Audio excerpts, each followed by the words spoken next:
welcome to Just a Minute. My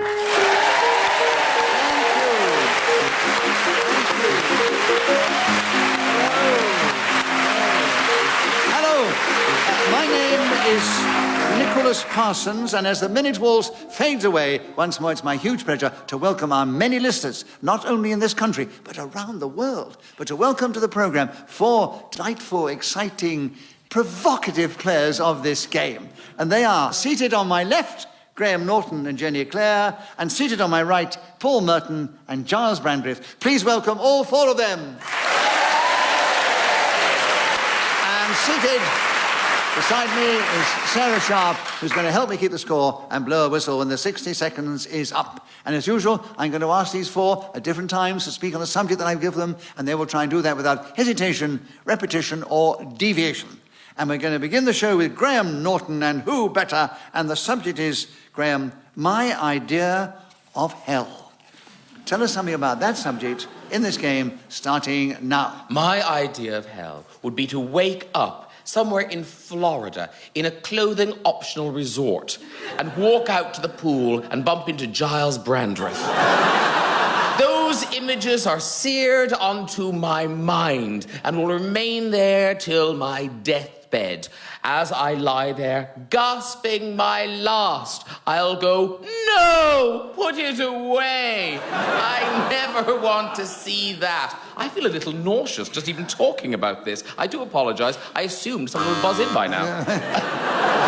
Well, Jenny has buzzed in. Yes. He said I a lot. I. I know it's all about him, but I... Sadly, it wasn't all about him.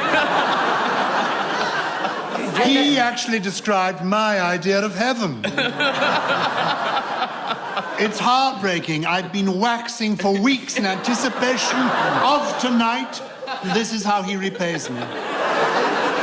Well, there we are. There we are. I think it's a good job I put a stop to it, don't you, Nicholas? Well, actually, yes, but Jenny, we don't usually challenge for I, unless Graham is prepared to let it go. Quite happy to let it go. Right. Jenny, you have a correct challenge. You get a point for that, of course. You have 27 seconds still available. My idea of hell starting now. My idea of hell is playing Just a Minute with some of Nicholas Parsons' pet favourites, because I can't win surrounded by Graham Norton. A Graham Norton challenge. I thought deviation from reality, because it's not really like that, is it, Nicholas? No, it's... You don't have any favourites, do you? No. Yeah. I'm right, aren't I? Absolutely. Yeah.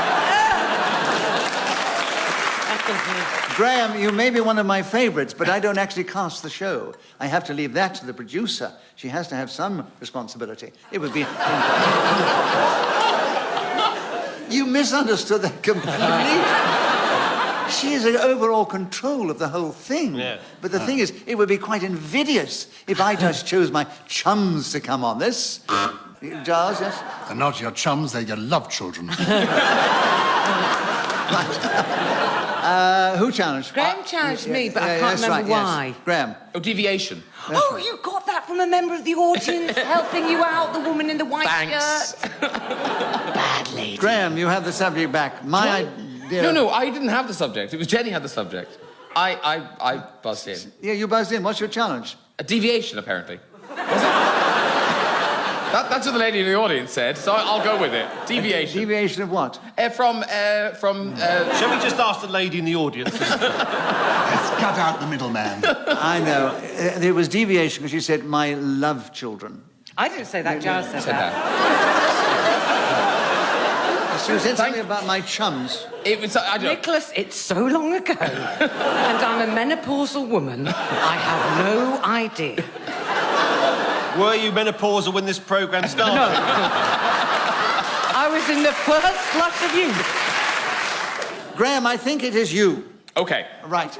And there are 18 seconds. My idea of hell starting now. My idea of hell is to be on Just a Minute and have nothing to say on the subject. But since that is my idea of hell, I'm fine at the moment. Because, indeed, I have nothing to say on my... Right.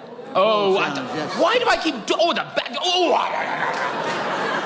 A repetition of nothing. Nothing, yes. You walked into your own trap there. 6 seconds, Paul, on my idea of hell starting now. Jean-Paul Sartre said that his idea of hell was other people, but I give you the Just a Minute panel. Could that be further from the truth?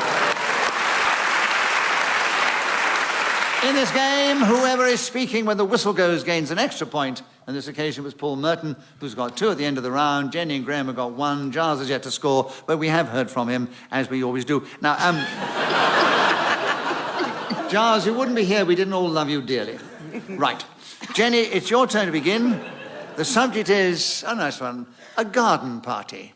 Tell us something about a garden party in just a minute, starting now. My idea of hell is a garden party. Couldn't think of anything worse than standing around drinking milky tea out of bone china, chatting about nasturtiums. I'm not invited to such events. My mates don't have gardens. Not in London. They all live in council flats. I'm trying to make out I'm a bit rock and roll and hard here.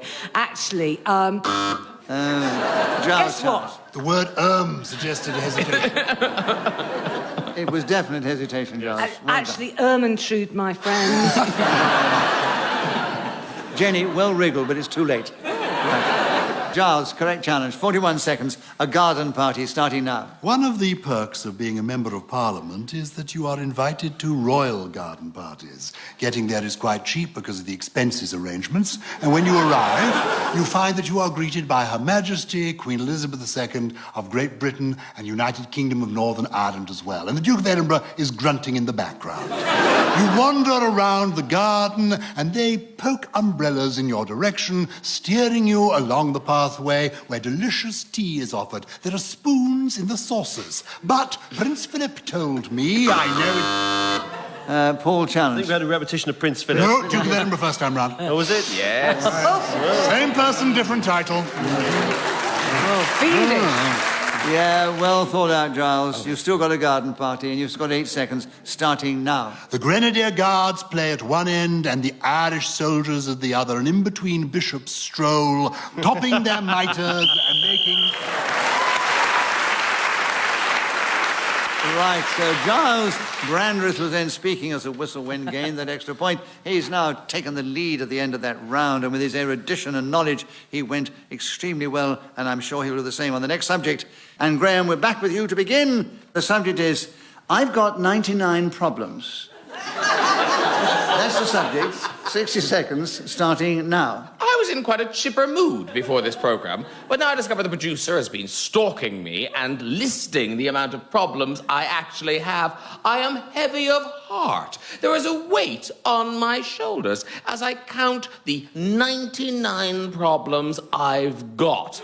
And unlike the rap singer, I'm afraid one of mine is a bitch. I refer, of course, to my small, raggedy terrier, Madge, who is a vicious little dog. Oh, I said little twice, but I don't know. We wouldn't have known. But not told us. Sometimes you don't draw attention to it. I know, that was it foolish slips of me. past the wire. Right, Paul, you challenge first. Oh, yes, it was a repetition of Little. That's correct.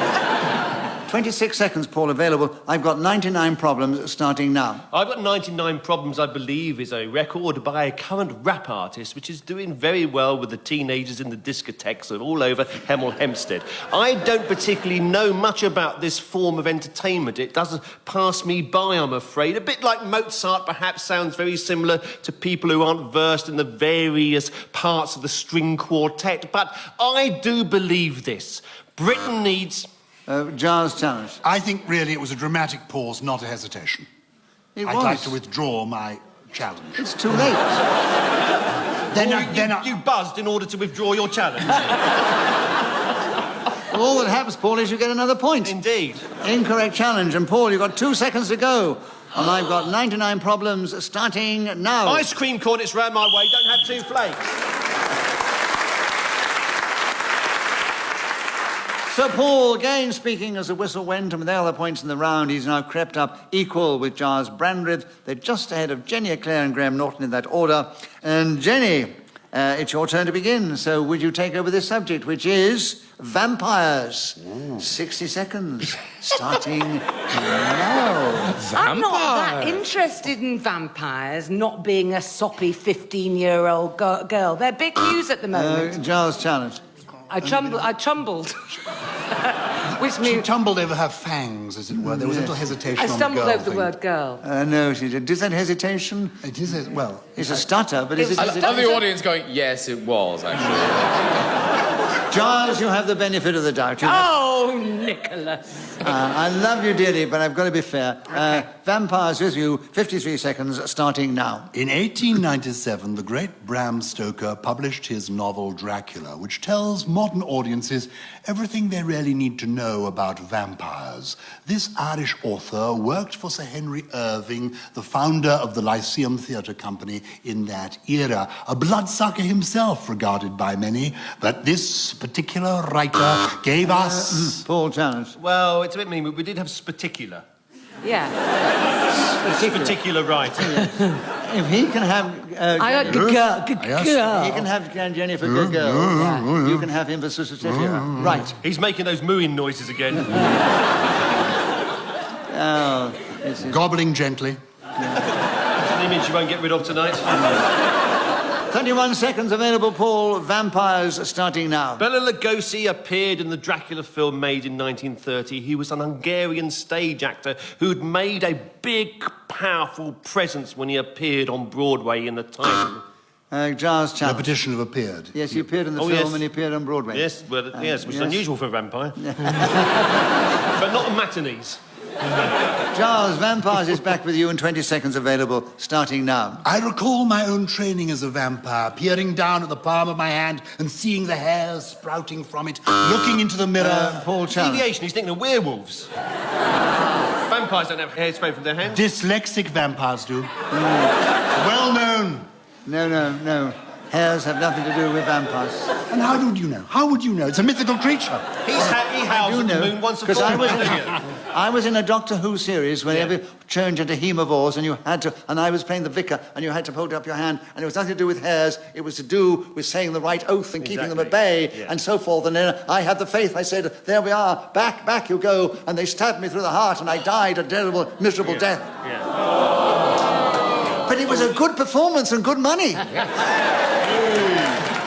Vampires is now with you, Paul. Correct challenge. And there are 14 seconds starting now. A very popular television series back in the 1990s was Buffy the Vampire Hunter. Well, actually, it was called Buffy. Graham challenge. Buffy. Yeah, whatever it was called, it wasn't called that. Buffy. Buffy the finger food. All right. The crust cut off sandwiches strikes back. Graham, correct challenge. You've got the subject of vampires, and 8 seconds starting now. Vampires are terribly trendy at the moment. Those Twilight movies are everywhere. People seem to love them. I went to see Twilight first. But actually, the whistle went as you were actually speaking. Yeah, it did. I heard it.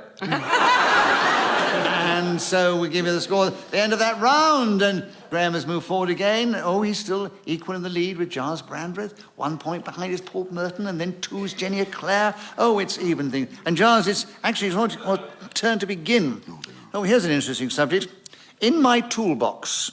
Will you tell us something about that subject in this game, starting now? Lord Finchley tried to mend the electric light. It struck him dead, and serve him right. It is the business of the wealthy man to give employment to the artisan. I do not have riches, but I still believe that you should give roles that involve toolboxes to people who are trained for them. Therefore, in my toolbox, I keep cupcakes.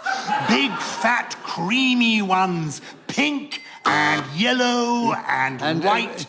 Giles, you've challenged yourself. No. He was calling for his nurse. I have 4 lights here. Whoever presses the buzzer first, their light comes on. I don't think my hands were near the... I'm psychic. Yes, Giles, I your have the light power to came on. heal. So get a man in to look at that. What is your challenge, Giles? Have you got a challenge? I don't have a challenge. I don't think I touched my... clearly, I need my toolbox, because I wasn't touching the thing and it suddenly went off in my hand. Well, you missed an opportunity then. You could have said something and I'd given you a correct challenge. Oh, yes. It's too late now. Paul, you take the subject. 35 seconds in my toolbox, starting now. I am very surprised to get this subject because I didn't challenge at all, but nevertheless, my buzzer came on. In my toolbox, there is a magnificent blueprint of Nicholas Parsons. Every single fibre. Jenny's challenge. I'm challenged because it's deviation from the you see, rules of the what game. actually happened is that Gyles pressed. Yeah. His light came on, and yours flashed on. Yes. So you're entitled to have the subject. Yeah, great. Lovely. Right, now, Jenny's challenge. What is your challenge, Only Jenny? slight deviation from the rules, Nicholas, because nobody, you didn't tell us that Paul had challenged, and Paul didn't say what he'd challenged for, and then suddenly you just gave him the subject. Giles looked really confused, and the audience, the woman in white who's been helping Graham looked confused, and the other lady on the front row threw up her hands in horror. And So I tell you what I will do now.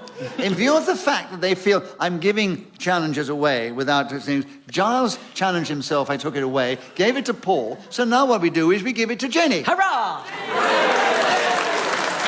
That makes sense. We've all been wanting to give it to Jenny. Excellent. Jenny, and then Graham will get his chance before the show's out. Right, in my toolbox, Jenny, 24 seconds starting now. I don't have a toolbox. And Paul challenge. Now, she says she hasn't got a toolbox, the subject's toolbox, and am I right in assuming if you complain about the challenge, you'll get a point?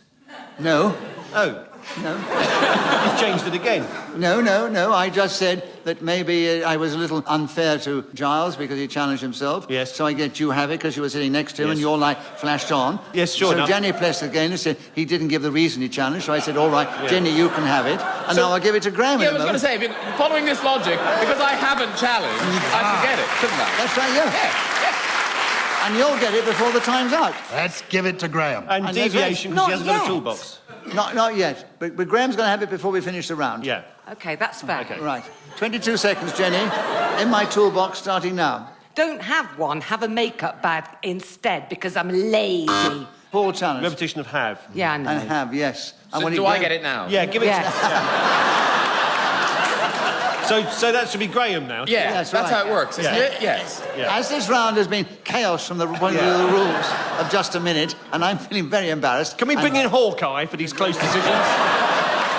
Do we have the technology? Yes, the technology says Graham should come in, and then we'll all square. 18 seconds in my toolbox, Graham, starting now. Surprisingly, I do have a toolbox, and in it is this wondrous thing.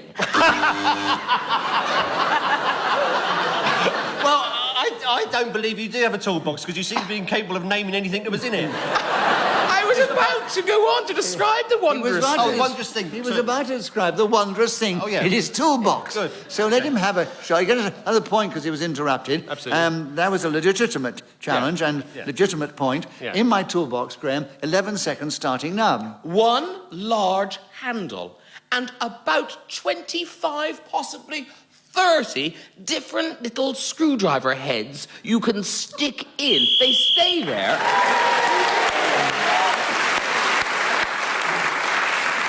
Let me Yes, tell yes, you. Paul. Wondrous. No, I'm just wondering where I can buy one of these things. What's it called? Can I tell you, Paul, I wouldn't bother. They're much better to have the actual screwdriver. I've got one of those things, and they're slipping around. You can't get much pressure on them, or much purchase, as they call it professionally. No, get the real thing. Yeah.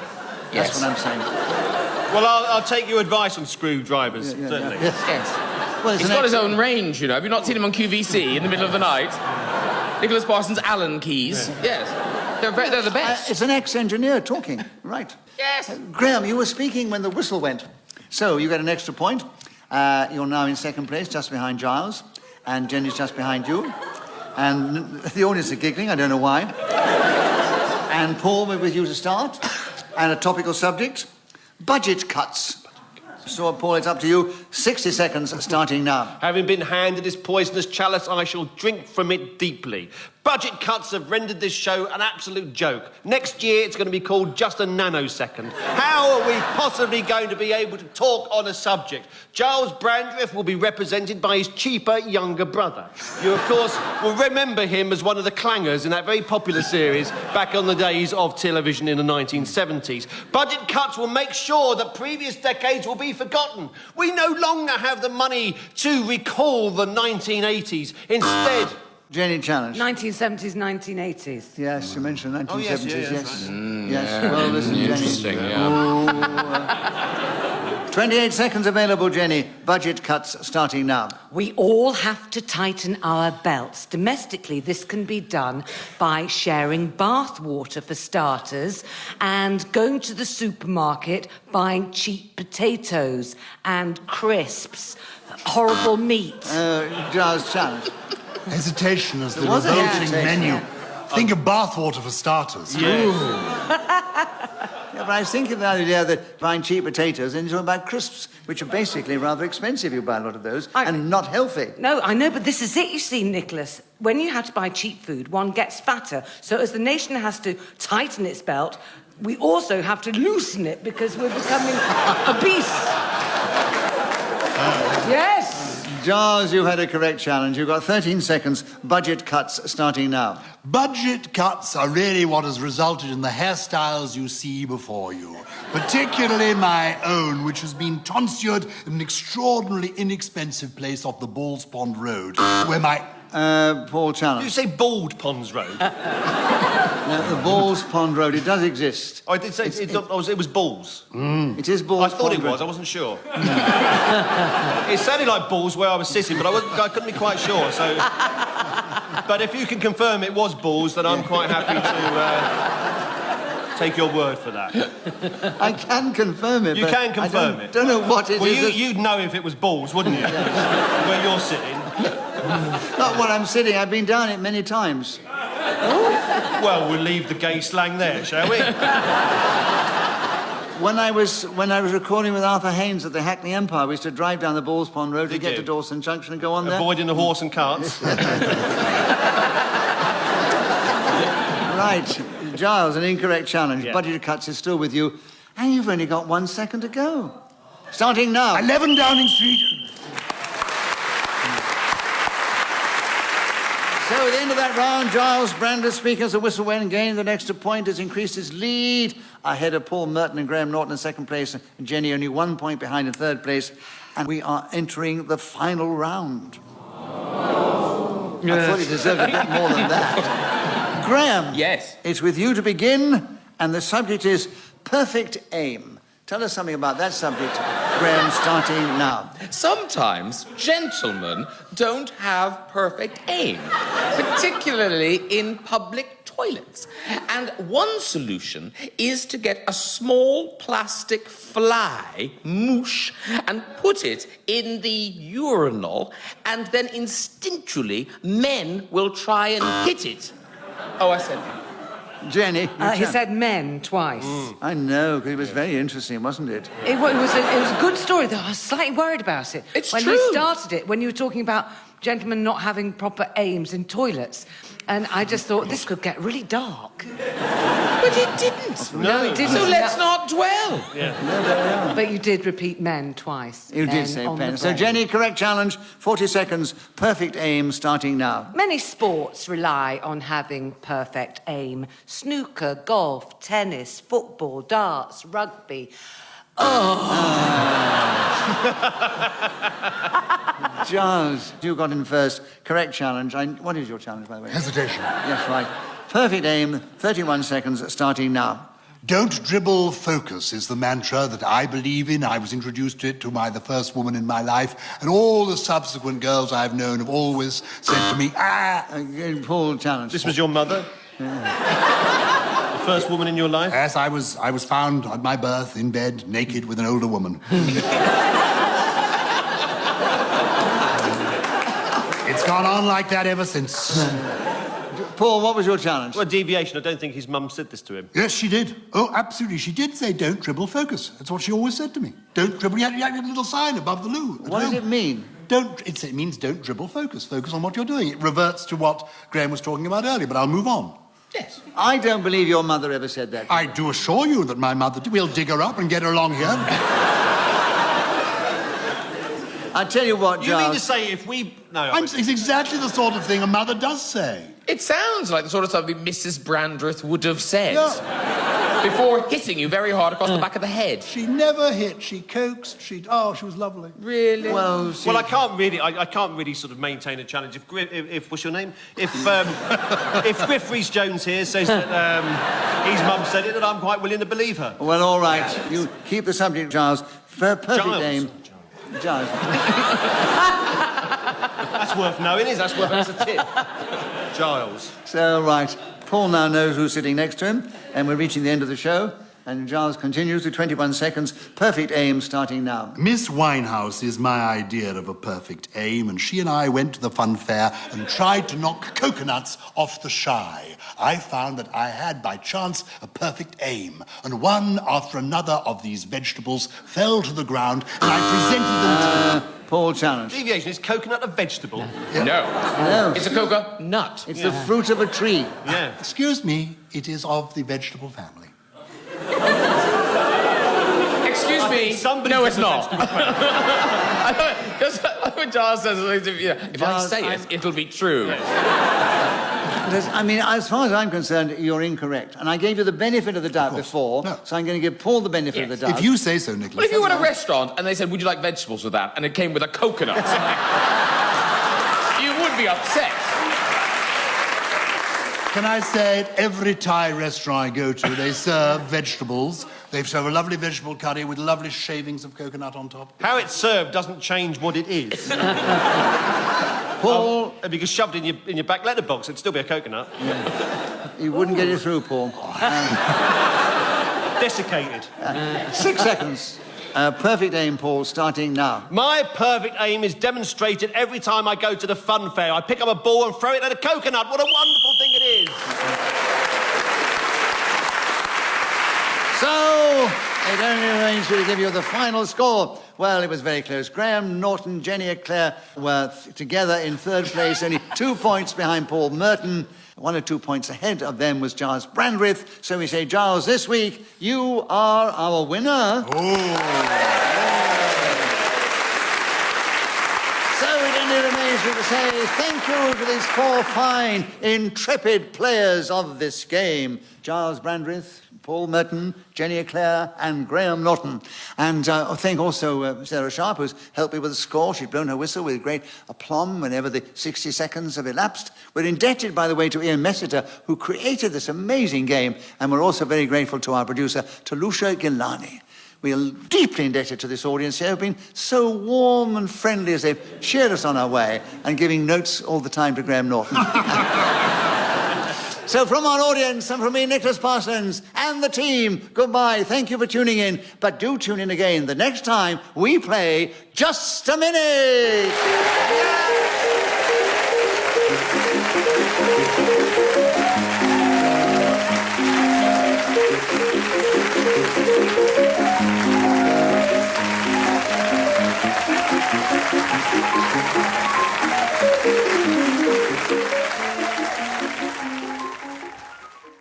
Welcome to Just a Minute. Thank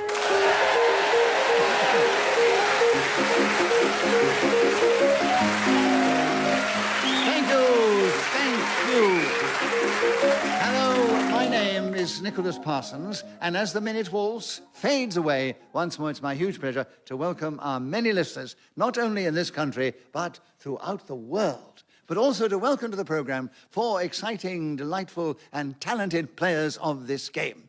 And they are, seated on my right, Paul Merton and Liza Tarbuck, and seated on my left, Sue Perkins and John Sargent. Please welcome all 4 of them. And as usual, I am going to ask them to speak on a subject that I will give them, and they will try and do that without hesitation, repetition, or deviation. And beside me sits Trudy Stevens, who's going to help me keep the score. She'll blow a whistle when the 60 seconds have elapsed. And this particular edition is coming from the Radio Theatre in the heart of Broadcasting House. And let us begin the show this week with Sue Perkins. Sue, interesting subject. My philosophy. Tell us something about that in this game, starting now. My philosophy is never mock a waiter, because the dish that you ordered is never the one that's going to get put back onto your plate. Once I remember casting aspersions on a pasta sauce. It was whisked from my sight and returned as a green thing. Snotty, some would say. Viscous, certainly. And a certain aftertaste that stayed with me way into the next decade. I know it is important to remain polite, because if you fail to do so, terrible things will happen. My colon is testament to that. It was a terribly silly error, a schoolgirl one. Ultimately, they're doing a good job for the minimum wage. I tip them now incredibly well. It's important that they know they're doing a fine job presenting us. There we are, Liza challenge. 2 jobs. 2 jobs. Double jobby. 2 great big jobs. 2 massive jobs. I'd love to help you, but I'm on 2 jobs. That's all right. So have your 2 jobs and enjoy it. So, Liza, that was a correct challenge, and in this game, if it's a correct challenge, you get a point for that. You take over the subject. There are 12 seconds available. It's my philosophy, and you start now. My philosophy is take every day as it comes and gather out of it what gives you bright enjoyment. So, for example, the sun might be shining, in which case you'll take the dog for a walk and enjoy the way that the light is hit. Oh! My tongue just got in the way. Sue. Hesitazione. What's that? Hesitation. Yeah. And also repeat of enjoy. Well, you can't have 2 points. Take 2 off for her being smart. I'm reluctant to do it at all because I have to tell you, you've only got a quarter of a second to go. I mean, Trudy had the whistle on the way up to her mouth. On the way up, wasn't it? It was on the way up, wasn't it? Yes, Yeah, it was. yes. Yeah, way up. Was whistle in Out motion. for a mouth. But I've got to be fair within the rules of just a minute. It was a correct challenge. So, Sue, you back my philosophy back with you. And if you can say anything, in fact, you're one of the few people who could say something in quarter of a second, starting now. Socrates! In this game, whoever is speaking as a whistle goes, gains an extra point. And, of course, it was Sue Perkins, so she's the only one. Well, she's not the only one. Lisa's got a point, and Sue's got 2. John, Sergeant, we'd like you to begin the next round. And the subject is going green. Will you tell us something about that subject in this game starting now? Going green is very important, but it can be taken far too seriously. People can regard it as a religion, and with these people, I have to say... Sue, challenge. There are 2 people. Oh, dear. There's too much people there. Yes, all right, I'm John. not doing very well on this. I'm green myself. That's the trouble. No, don't worry, Next to John. Sue, Don't worry. it's so frightening. Sue just... She's so clever, isn't Would she? it help if I stopped touching you? In case you haven't already sussed it, listeners, Sue Perkins and John Sargent are sitting next to each other. I'm sitting on him. I She's won't say light exactly as a how feather. close. She's just adorable. Oh, stop. Oh, you're right. So 53 seconds are available for you, Sue, having got a correct challenge. Going green, starting now. I almost bought a wind turbine, and as such, I see myself, like everyone, fairly green. It's on my mind that the environment is changing, the climate's altering, the seasons running too closely to one another. But the actuality of it is somewhat stressful. I recently tried to convert a barn, making it as green as I possibly could. Then a government inspector came round, told me I had to triple insulate my windows, and was I worried about my U value? I had no idea what on earth he was clattering on about. Apparently it's the way one measures your environmental capability against others, your neighbours, for example. So I decided to maybe get a couple of solar panels in Cornwall, where the sun never shines, but there are 2 suns. Full challenge. Well, deviation. The sun must shine in Cornwall. People go there for their holidays. You can't. Yeah, say but that- it don't shine when they do. How many people have gone down there and seen sun? Don't I ever think it's happen. deviation to say the sun never shines in It Cornwall. is deviation, Paul. And I was almost saying, sort of, welcome to the agricultural hour. So, Paul, you've got him with the correct challenge. 4 seconds to go. Tell us something about going green, starting now. As the gangrene set in beneath my kneecap, I realised something serious was wrong. I was going green. So Paul Merton was then speaking as the whistle went, gained that extra point, and he's now 1 point behind Sue Perkins, who's still in the lead. Liza Tarbuck, will you begin the next round? The subject now is the scenic route. Tell us something about that subject in this game, starting now. Mum and I like going on trips together, and we found ourselves at Lidford Gorge one day because we'd decided to take the scenic route as opposed to the motorway, and I find it was. It's one... Do you know what? Why would I stop on just its? Because you're the kind of people who'll let its go. Yeah, we let its go. I know. That's gone, yeah. I didn't know. I was very, very hard on myself then. And I'm very sorry. Actually, it was Sue who challenged first. Yeah. Sue, what is your challenge? Hesitation at Lidford Gorge. Yeah. Yeah, correct challenge, Sue. 49 seconds. Tell us something about the scenic route starting now. Liza is entirely right. The best and most spectacular things in life are when you don't plan, when you take the more meandering way. Perhaps you've decided to go to Knutsford, but you don't want to take the M4. Potter around an arterial route that's less travelled. I don't know where Knutsford is. Is it on the M4?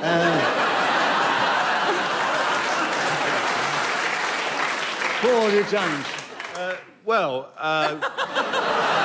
I somehow felt I got there just before John. Repetition of Knutsford, unbelievably. No. Can you clarify where it is, though? Yeah.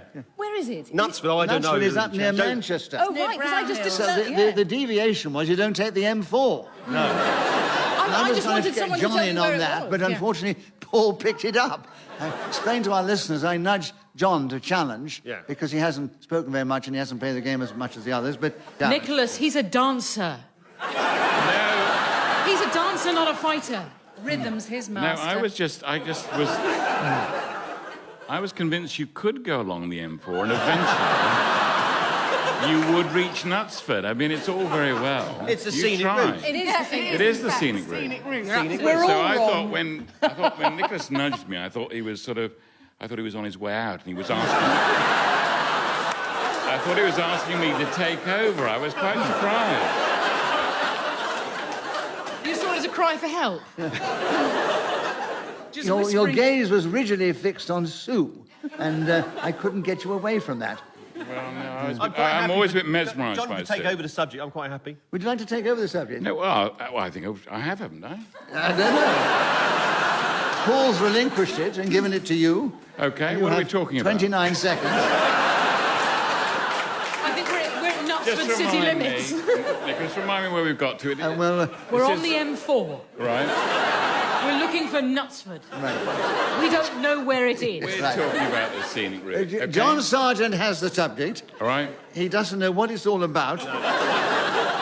And he had a correct challenge. Right. And so 29 seconds, John, the scenic route starting now. The scenic route is, as far as I'm concerned, almost certainly the M4 to begin with. Then, if you're very careful, go on to the M5. Follow it up. Paul 2 M's? challenge. Repetition of M. 2M. Oh, no. M5. It's the most amazing scenes Well, getting I on thought just I a was bit. They're able to throwing challenge. things, they're throwing all sorts of paper sorry. now. Paul is trying to reply. Audience, those are the rules of the game. You've come to watch a game and so forth. Well, I'll tell you what we'll do, Paul. No, why didn't you let him have the subject? I don't know.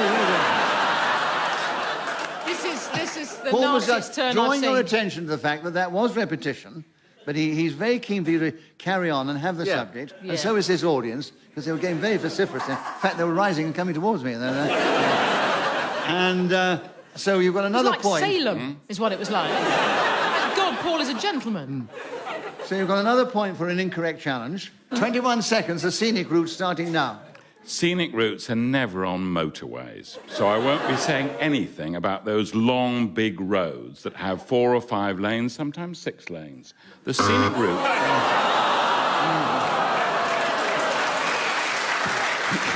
All right. We told you to steer clear of the motorways, but you went back. I said A roads, John. I said A roads. So Liza got in on the lanes, and I thought you should let John have the subject. I'm not as generous as you. no, I'd like to hear from Liza on the scenic route, and there are 10 seconds, Liza, starting now. Last week, Pauline Carford and I took ourselves off to Hever Castle in Kent, and what an enjoyable day we had. We could have nipped into...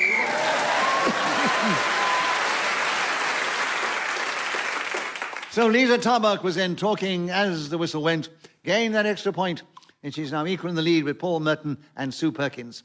And John Sargent is just a little way behind. Not very far, John. Just a little way behind. No, just very far. Like an hour behind. You're just taking the scenic route there.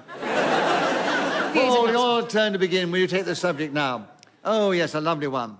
a sort of a comics line, isn't it? A man walks into a bar. A man walks into a bar, Paul. 60 seconds, starting now. A man walks into the bar and he says to the landlord, he said, "Excuse me, a rather strange thing happened to me just down the country lane." He said, "What do you mean?" He says, "About 5 miles down the road, my car suddenly broke down. I was lifted up the bonnet, I looked inside, suddenly I heard this voice, said, 'Check the carburettor.' I looked and there it was. That was the mistake. I fixed it. I looked up and there was this horse looking straight at me. I thought it's extraordinary that this equine's given me motoring tips. So I said to the man who was the hostelry owner of this particular place that I'd been in, and he said, 'That's extraordinary. What colour was his four-legged?'" Oh, there! Oh! The punchline is there. That's me. Who would be so mean-spirited? John Sargent. Oh, really? Right. It's Paul, payback give us the time. payoff to the gag. He said, "What colour's the horse?" He said, "Brown." He said, "You're lucky it wasn't the white one. He doesn't know anything about cars." So we give Paul Merton a bonus point for keeping going so well on the gag, in spite of being interrupted and getting a big laugh, even though he didn't get to the payoff until he'd come back to it again. And, John, you had a correct challenge. And you have... What was the challenge? What is the challenge? It was repetition. Of what? I can't remember. It was extraordinary. Extraordinary. Of course it was. I think the rules collapsed when... That's what it was. It was extraordinary. It was delightful. 29 seconds, John. You've got a point for a correct challenge. A man walks into a bar, starting now. A man walks into a bar and he wonders to himself, what on earth am I doing here? And it was a very strange place because all of it was covered in black. And he thought, well, this must be the strangest place that anyone would want to drink in. And what made it also more strange... Oh.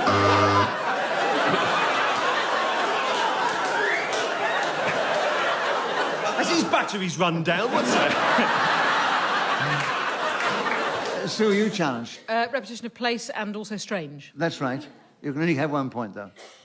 You have a man walks into a bar, 60 seconds, starting now. 60? Someone's reset Nicholas. It's the very thing this show fears, a time warp. We're going to play this round forever. I'm sorry, John. And he says, "You're lucky it wasn't the white one." I walked into a strange place. It was black. It was strange. It was a place. No, I'm sorry. John's delivery has sent me into a sort of time warp.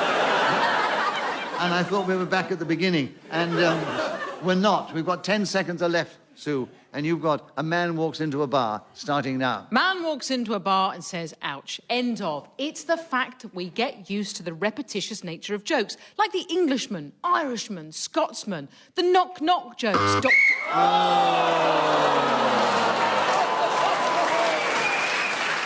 Paul, you challenge and touch to touch before the... Repetition of knock. Very... Knock, yes. And you have a quarter of a second.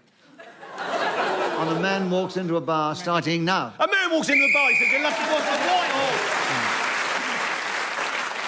horse." So Paul Merton was again speaking as the whistle went, gained an extra point. He's increased his lead slightly over Sue Perkins, Liza Tarbuck, and John Sargent in that order.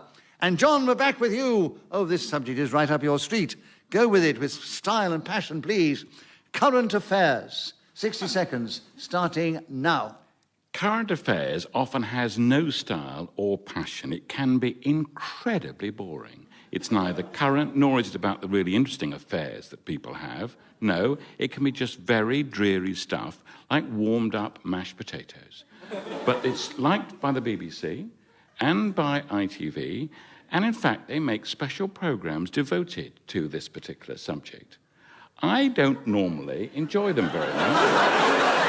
Because it makes me go to sleep. And it's not just Paul Merton who finds these programmes rather difficult to cope with. It's almost everybody. Nurse, he's out of bed. Nurse. He's out of bed again. So you challenged before. Was that a challenge? Yes, sorry. I have narcolepsy, and I think I just set it off. Yeah. I think There was a slight hesitation, actually, just as I buzzed. There was a long pause. Admittedly, it was because there was a lot of laughter going on, but there was a 2.5-second pause. The only thing is... I have to tell you, I switched off, I don't know. My concern is that people will be doing it in their hundreds of thousands. If you've switched off, Nicholas, and this is the only job you've got, if you've switched off, then there's no hope for the rest of us. No, we need you to stay focused, Nicholas, Right. and lead us out of this. What's your challenge, then? There was hesitation. All right, hesitation. 23 seconds. Sue Perkins, current affairs, starting now. Current affairs, or the news as us layabouts call it, has a scattergun effect on my brain. I watch an awful lot of it, and yet only a few things stick within. I know there's been an oil spill, don't tell me where. Knutsford, I heard, although don't ask me how to get there. Absolute nightmare on the M4, clogged up with people all trying to find their way out of it. I know also that Iran is trying to enrich some uranium, which I gather may well lead... So Sue Perkins was then speaking as the whistle went, and she's moved forward. She's only one behind our leader, Paul Merton. Sue Perkins, will you take the next round? The subject is, one of my favourites, butterflies. Tell us something about butterflies in this game, starting now. When I see Nicholas Parsons, I get butterflies in my stomach. There's something about silver... Paul Challenge. You said he makes you sick. You never described as butterflies in your stomach before she did, Nicholas. It's a fine line. It's a fine line between lust and terror. And, Actually, if you had butterflies in your stomach, you would be really sick, wouldn't you? Yes, you would, You don't want to eat them, do you? Yeah. you don't want to eat them, no. I mean, some of them are endangered, Nicholas. Yes. And they're very hard to trap. And they're dying out. Some species have disappeared altogether. Yeah. That beautiful Camberwell beauty, gone now, not to be seen anymore. Welcome Where to have you another put the edition of Let's Say Goodbye to the British Butterfly. The Painted Lady, which was so popular in the Sussex area, is almost gone. Yeah, that's well. Sue, it was an incorrect challenge, so you have a point for that. And still with you, Sue, starting now. The enfant terrible of British art, Damien Hirst, recently did an installation involving butterflies, which broke my heart. In their natural state, they are the most colourful and beautiful of all God's creatures. However, he trapped them, killed them, lacquered them in gold, and nail-gunned them to a piece of MDF.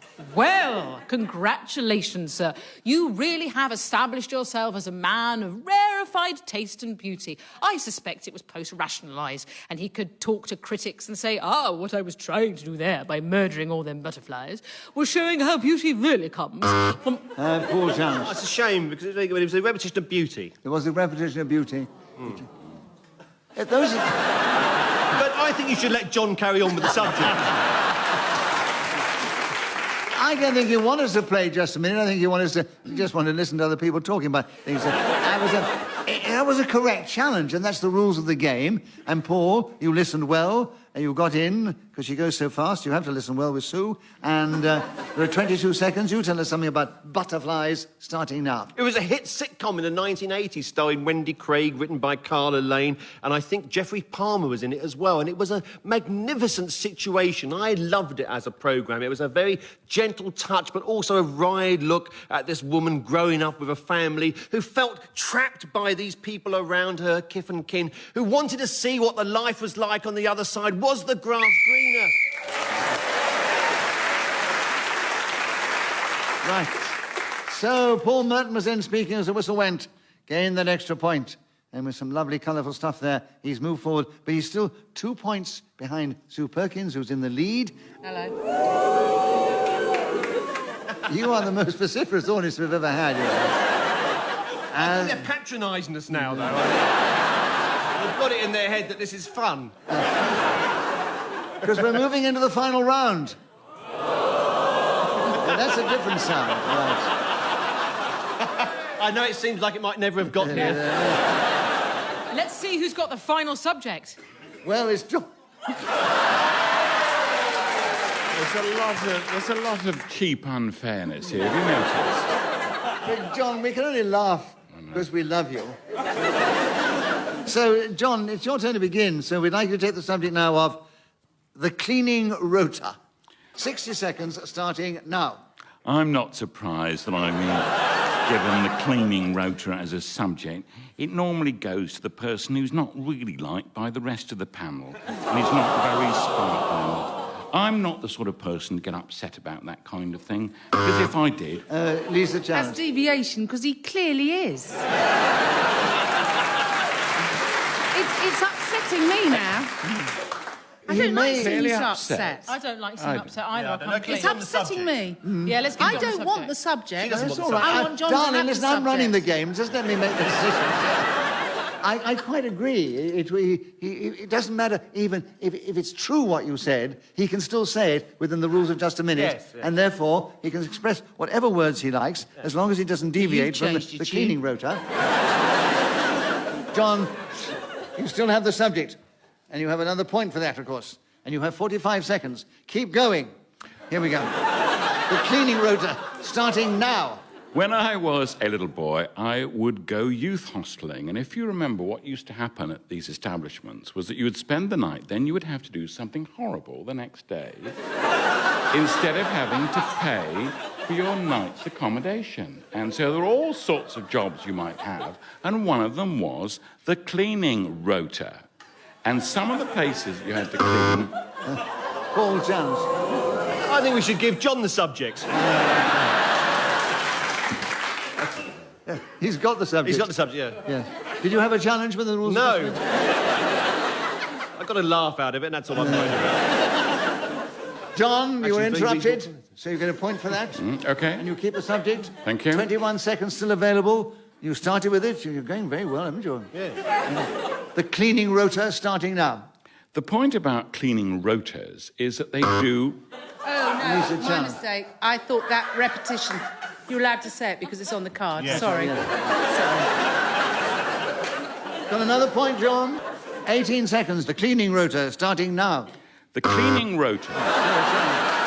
Hesitation. No. No. Another point to you, John. Another point. 16 seconds. The cleaning rota starting now. To do well at the cleaning rota... Sue Challenge. Is that deviation, Nicholas? Why? Any reason? Just deviating from any sense of time or place, floating ethereally as I am now, just vacantly. I think you've gone onto another planet. I have. So, John, you might be surprised to hear you still have the subject. There are 13 seconds on the cleaning rota starting now. The cleaning rota is one of those appalling things which... Lisa Repetition of Chan. appalling from before. You didn't say appalling in this time. And you've only got 9 seconds of it. Oh, I'm getting hysterical. The cleaning rota, John, starting now. The cleaning rota is meant to be unpopular, but I've always rather enjoyed it. Paul Charles. Sorry, I actually couldn't hear any of that. I couldn't... For a professional broadcaster, I thought that was quite a worrying trend, that I couldn't actually hear a word he said. No, but I'm sitting closest, so I vouch for that. Okay, fair enough. And so he gets another point, John. Thank you. And you have 5 seconds to go. The cleaning rota starting now. The cleaning rota is sometimes seen as very difficult, but it isn't for me. Paul, your challenge. Well, we had difficult before. Repetition of difficult. No. There is only half a second to go, and John Sargent hasn't played the game very much. He's getting a lot of practice right now, I feel like he's been playing it for years. and they've Just on been this one very topic. generous to him all along, and they're going to continue to be generous and say, John, you have half a second to go on the cleaning rota starting now. The cleaning rota...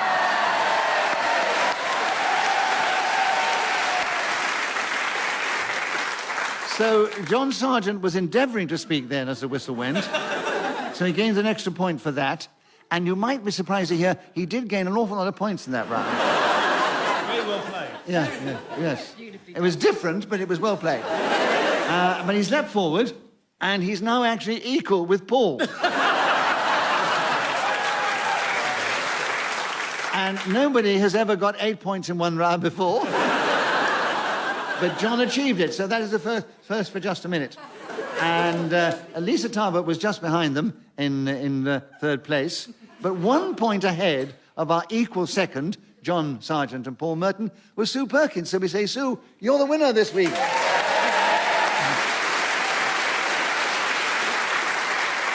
it only remains for you to say a final thank you to these 4 fine players of the game, Paul Merton, Liza Tarbuck, John Sargent and Sue Perkins. I also thank Trudy Stevens, who's helped me with the score, blown her whistle with great style and panache when the 60 seconds had elapsed. We thank our producer, Talusha Galani, who does such a wonderful job. And also we're indebted to Ian Messiter, who created this amazing game.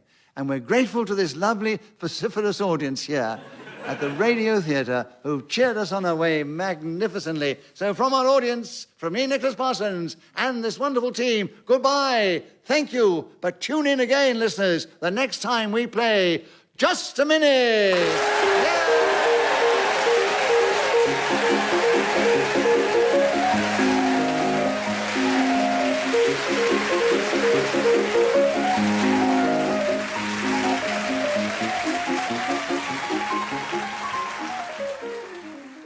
Welcome to Just a Minute. Thank you. Thank you. Hello. My name is Nicholas Parsons, and as the minute waltz fades away, once more it's my huge pleasure to welcome our many listeners, not only in this country, but throughout the world. But to welcome to the programme this week 4 exciting, talented, and exuberant players of this game. And they are seated on my left, Ross Noble and Tony Hawkes, and seated on my right, Paul Merton and Sheila Hancock. Please welcome all 4 of them.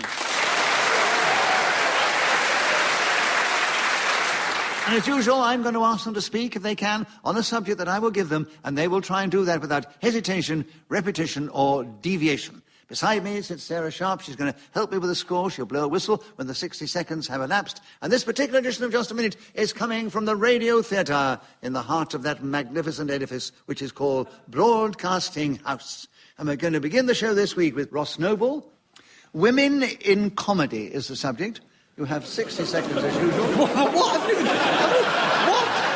I hadn't even spoken, and people go, oh, this is going to be a tirade of sexism. Well, it's going to be No rough. pressure on me then, isn't there? 60 seconds as usual, starting now. Women in Comedy was the sequel to the film Women in Love. It didn't really work as a concept. Instead of high romance, carpets in front of roaring fires, it was ladies going... Wah, wah. Sheila, you challenged. I don't think there was a carpet involved in that scene. I think it was lino. It was Alan Bates, I remember it. I can see it clearly. It was lino. You can see the I can see the lino. Yeah. No, Sheila, I think you're right. I saw the film as well, and I think... You auditioned for it, didn't you? he played piece of lino. He played the lino. I offered to. But, You offered to, did you? but I wasn't smooth enough. Oh, really? Find it hard to believe. Yes, there we are. So, no, I think they were cavorting on the lino. Sheila, you have a correct challenge, a point for that, of course. You have 46 seconds. Tell us something about women in comedy, starting now. Well, many years ago, I used to do series like Mr. Digby Darling and things like those. Tony challenged. Well, I think it was a slight hesitation, Yeah. which we could have let go, but I haven't said anything yet. No. So I had to be mean. So Sorry you get about in that. first. No, it was Yeah. definite hesitation. So, Yeah. Tony, you have a correct challenge. You have a point. You have 40 seconds. Women in comedy, starting now. I was always a terrific fan of Hattie Jakes with Eric Sykes in those wonderful old programmes on the BC with the other letter in the middle in between, which sometimes, if you say, people do pick you up on that, I can tell you, extraordinary. She was a big woman, let's face it, but the comedy would burst out of her. She'd come into the kitchen and say hello. She played brother of the person... Paul challenged. Well, she didn't play his brother. That would be... That was a bit of an insult, really. So Hattie Jakes, a very skilled actress, but I don't think she was convincing as Eric Sykes' brother. I think she was sufficiently feminine for us to know that she was Eric Sykes' sister. Yeah. So, Paul, a correct challenge. Another point to you. 18 seconds still available. Women in comedy, starting now. There's always been very powerful women in comedy. Today you have Victoria Wood. If you go back to the days of the music hall, someone like Mary Lloyd was the biggest star of her particular generation. So there is... Ross, challenge. Wasn't it Vesta Tilly? No. Mary Lloyd, Vesta Tilly, they were all big stars. Yeah. And who can say, according to Paul, she was the biggest star of that generation. Oh, and Vesta Tilly dressed as a man, so strictly speaking, wasn't a woman. I take it back. I've learned something here, but I don't know what it is. So an incorrect challenge, Paul. Another point to you. 7 seconds still available. Women in comedy, starting now. French and Saunders are a modern-day version of Gert and Daisy, who were actually sisters of Jack Warner, who appeared as Dixon and Doc Green. Women.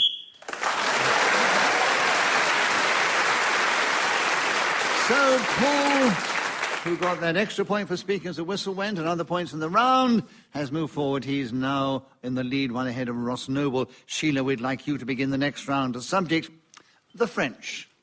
We all have definite opinions about the French, but will you tell us something about yours in this game, starting now? Well, I am a complete Francophile. I adore the French, their Gauloise, their berries, their wine. I was a child when I first went to France, 14 in fact, and I had my first kiss there. I ate frog's legs, I drank Pernod. It was the most uplifting, exciting, glamorous time of my life. And I have a home there now, and I can't wait to go there next Saturday, because nobody in France uses a mobile phone. Ross, challenge. Repetition of France. Yes. Yes. The subject's the French. Unfortunately, you mentioned France. Well, he's awfully sharp. Sorry. Normally I'm lost in a world of my own. I'm having an off night. Yes. My mum used to say that long hair saps your strength, but obviously not in your case. I shave me back.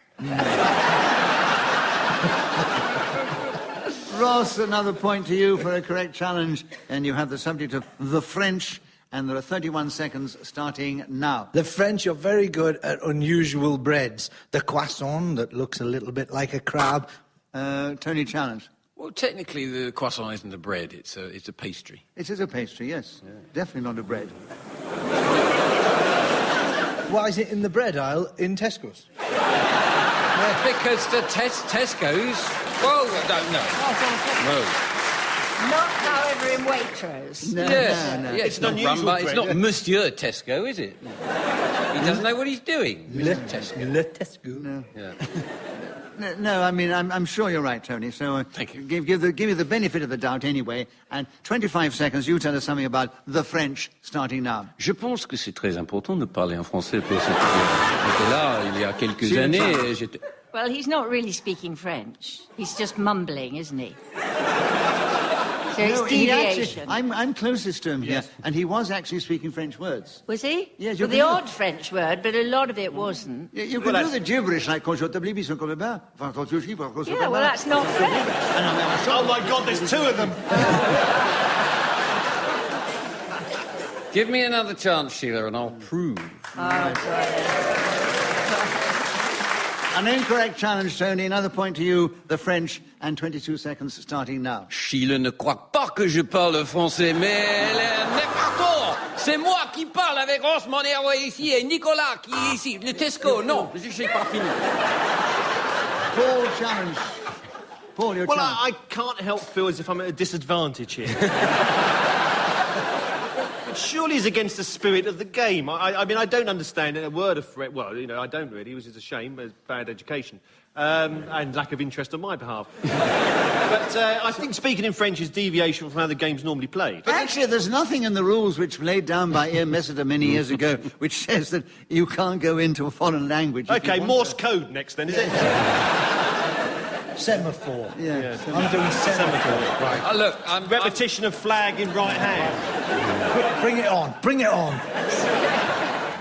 Right, so, Tony, I'm giving you the benefit of the doubt. Thank you. And saying, but please cut back on the French, otherwise it's going to make my life impossible. 18 seconds starting now. I'm like Sheila in many ways. The French I adore because of their ability to make pastries like croissant, which stand sometimes in the aisle along with the bread that doesn't bother... Last challenge. It doesn't stand, it's a very flat pastry.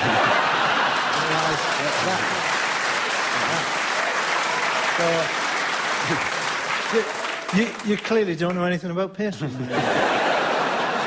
And you're copying everything that Ross just said. Yeah, that's right, yeah. You're using his material. Right, the benefit of the doubt to you on this occasion, Ross, because they don't stand, I think they're laid flat. So, 7 seconds, the French with you starting now. Imagine my surprise when I tried to take some baguettes and build them into a superstructure. Zut alors!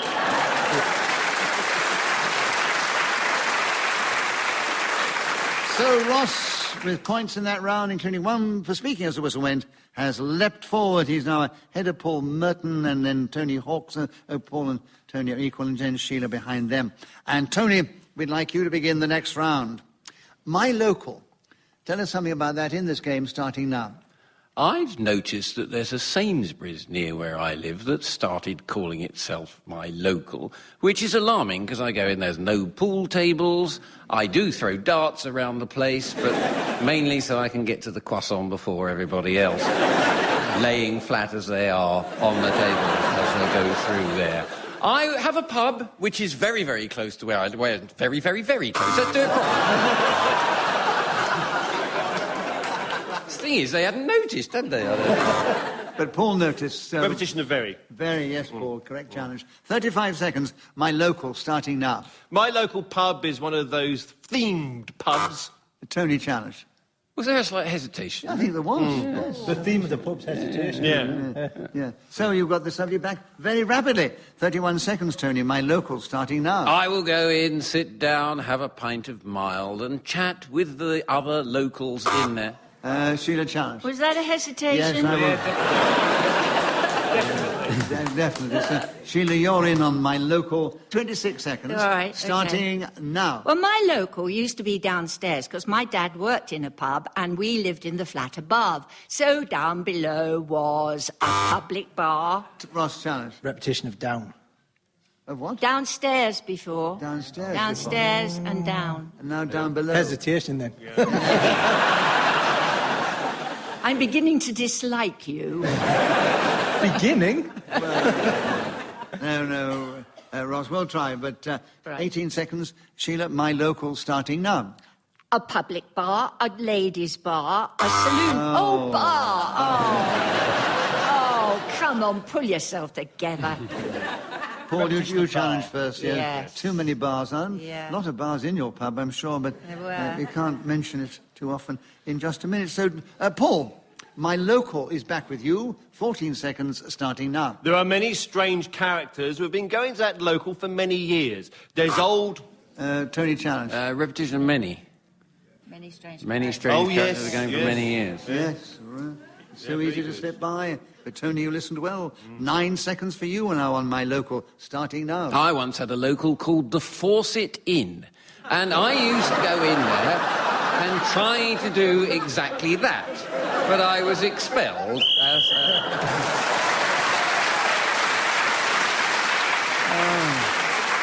So what's the situation at the end of that round? Well, Tony got some points, including 1 for speaking of whistle win. He's equal with Ross Noble in the lead. They're 1 ahead of Paul Merton, and they're 3 or 4 ahead of Sheila Hancock. And Ross, we'd like you to begin the next round, and the subject, I'm sure it's been chosen for you, because I know your pleasure in motorcycles, and that's the subject. Tell us something about motorcycles in this game, starting now. I travelled in this evening on my motorcycle through London's fashionable West End. I did make the mistake, though, however, of not zipping my trousers to the top half of my garments, and as the rain started to come down, it ran down the back of my posterior and... Paul challenge. repetition of down. Down, yes. I'll give you that. 44 seconds, Paul. Tell us something about motorcycles, starting now. Steve McQueen in The Great Escape. He jumped on a motorcycle, jumped over the great fence, and he got away. He went all the way to Switzerland. And what a wonderful place that is. Sheila challenge. Two ways. 2 ways? Yes, 2 ways. Oh. Sheila? well done. Oh, listen. 38 seconds. You tell us something about motorcycles, starting now. I don't think it categorises as a motorcycle, but I did have a Lambretta in the 60s, which was considered a very trendy thing to do, and I remember giving Kenneth Williams a ride. Ross Chalice. You're the one. I've turned into Kenneth Williams. Remember. Repetition of remember. Oh, yes, you did at the beginning. I remember giving Kenneth Williams a ride, yes. I mean, he used to tell lovely stories, and he'd go around shouting out obscenities all along the West Indies. He did. Yes. You can have it if you want. I'd quite like to hear No, some Kenneth Williams. you go on. You go on. Come on, 30 seconds back with you on your topic, Ross. Motorcycles, starting now. Only the other day I took a trip across to Dunkirk, where there is in fact a motocross track made out of the finest quality French sand. We spent the whole day over there riding our motorcycles in deep, gravelly type substances, which really was interesting because there was no gravel around at the time. Gravelly and gravel. Come on. Tony, your challenge? Oh, no. No, he did repeat no, though. No, he didn't. He said gravel and gravelly. Yeah. So he didn't actually repeat gravel, which I think was your challenge. Right? I might pick him up on it being interesting, but it's too late. So, Ross, the subject is still with you. 9 seconds. Motorcycles, starting now. The Isle of Man TT, I had a magnificent...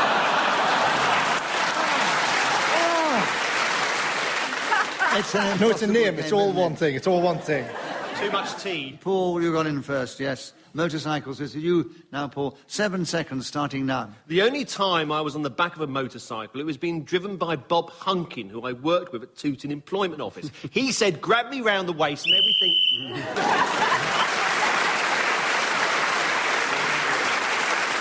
Right. So it's an interesting situation. Paul, Merton and Ross Noble are now equal in the lead. 2 or 3 ahead of Tony Hawks and 4 or 5 ahead of Sheila Hancock. Tony, we'd like you to begin the next round. I don't know why they'd want you to begin the next one, because his subject is Over the Hill. And you're one of the younger members here, aren't you? Oh, I'm only 22. Yeah. Not as young as that, Tony. I love radio. Anyway, 60 seconds. Over the Hill. And starting now. We live in a society which tends to damn people when they're over perhaps 50. Ross Challenge. Hesitation. No, I don't think so. No, definitely He doesn't not. think so. If it's the benefit of the doubt, I'll make sure it's redressed sometime later on. 53 seconds. Over the Hill. Tony, starting now. Just think of all the wisdom you accrue as you go through this life, and it is so valuable to pass on, perhaps, to the younger people in society who may need to benefit from it. And yet, sometimes people say, you're over the hill, we don't want you to work. Paul You Challenge. have people twice? Yeah, we did have people twice, yes. Shame, because it was a good speech. Yeah. It was excellent. But you listened well? 35 seconds, Paul. Over the Hill, starting now. In the Magical Mystery Tour, Paul McCartney wrote a specific song called Fool on the Hill, and the video of that particular tune was shown within the... Oh, Sheila... Two particulars? No. No, it wasn't a Wrote this particular... particular song on particular hill? No. No, I don't know. Sorry. Okay. No. You get an extra point now. Yeah, sorry There's about no benefit of the doubt, but it's definite. Yeah. Right, so you have a point. 28 seconds. Over the Hill, Paul, starting now. When I lived in West Norwood, over the hill was the local crematorium. And sometimes when you saw the smoke reaching up towards the atmosphere, you thought to yourself, there goes Mrs. Hoggins from number 72. But actually, it wasn't her. It was somebody burning some rubbish round the back. So you realised when you saw her shopping the next day that she was absolutely fine. Ross Challenge. Repetition of saw. Saw. Here you saw the smoke going up. Yes. And then you saw Mr. Hoggins. So, Ross, you've gone in with 8 seconds to go on Over the Hill, starting now. It's physically impossible for a mole to be over the hill. They can reach the end of their careers, but they simply dig and... Tony Challenge. Moles don't have careers. Oh, it's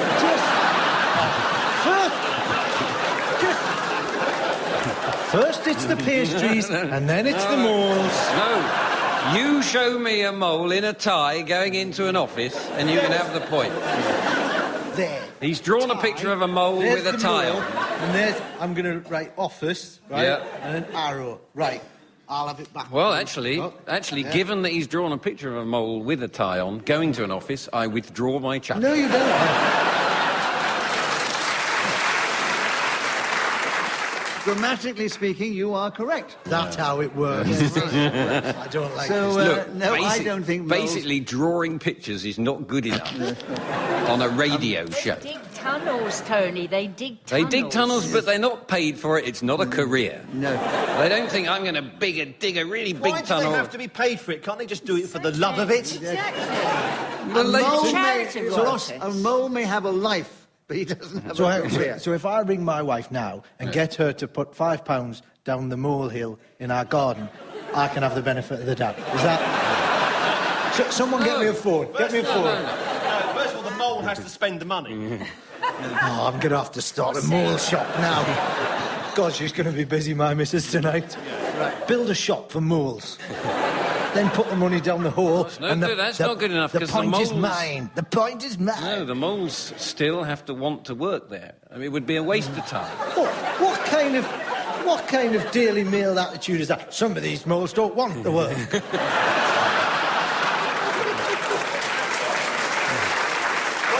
What about animal rights? What about animal rights? Hasn't the mole got a right to a career? Look at you, Nicholas. You've got a career. Why can't a mole have it the same as you? Well, I don't live in a molehill. Don't you? No, I work hard. I use my ingenuity and brains in order to entertain people and things like that. A mole doesn't entertain anybody. No, but you can't dig There you are. tunnels. You see, Nicholas brilliantly has justified chairing this ahead of a mole. Tony, you have a correct challenge, and you'll be delighted to hear you have only 1 second to go. And you start now. Moles! So, I just had a message to say we're moving into the final round. Let me give you the situation as we start the final round. Paul Merton's in the lead. He's 3 ahead of Ross Noble, and Tony Hawks are equal in second place. And he's more than a few ahead of Sheila Hancock, who's... I know, I'm over But it's the here. contribution that matters, not the points, really, isn't it? You couldn't care less. Paul, it's your turn to begin, and the subject is law and order. Tell us something about that in this game, starting now. Well, I've got this lock-up garage, Ealing Way, you see, and the other day I took delivery of these counterfeit Nicholas Parsons. They're full of chocolate, just like the real thing, do you know what I mean? And suddenly the Rota comes up to me and he chews my collar, and I suddenly feel myself going to the prison. So he says to me, he says, how come you've got these... Ross, challenge. No, I didn't. I did. Oh, well, Ross's light came on, but you pressed your buzzer, did you, Yeah, Sheila? well, that's why I'm losing, obviously. Sheila, it's never happened before, but so let's assume your light should have come on, right? Right, he says to me, he says. Yeah, That's right, he did. Yeah. Well, listen, Sheila, were you auditioning for some... There is somebody in, actually, yeah. There is somebody. Sheila, you have a correct challenge. You have 44 seconds still available. Law and order starting now. I'm not very fond of law and order. I prefer anarchy myself, being a Quaker, because we go on parade. To Ross, challenge. Oh, a bit of hesitation. Yeah, it was a bit of was. Because hesitation, I realise that all the Quakers will now be writing into me and saying, how dare you say we're anarchistic. Yes, I was a bit surprised about that, Yes, actually. well, they are. But Are they? never mind. I must They say, will be writing now. you wriggled out of that one very well, Sheila. I think she wriggled further into it, actually, yes. 38 seconds for you, Ross, on law and order, starting now. I went to visit the law courts recently. Imagine my surprise when I saw a mole working as a judge. That's right. There he was, sitting there, bold as brass. He had a fine robe on. Tony, challenge. Moles can't be judged. He's drawing a picture of a mole with a wig on. I withdraw my challenge. Yes, Ross drew a picture of a mole sitting as a judge. I mean, what do you want me to do? Be logical on this? In which case, it's against you, If Ross. you're going to be logical, I don't stand to get a point in this game ever again. Well, I love it when one of you goes into sort of the realm of the surreal. So shall we give Ross the benefit of the doubt? Ooh, thanks. and say that was surreal humour. 27 seconds, law and order, Ross, starting now. No, what? You didn't say no, you went... Hesitation. No, Nicholas went... No.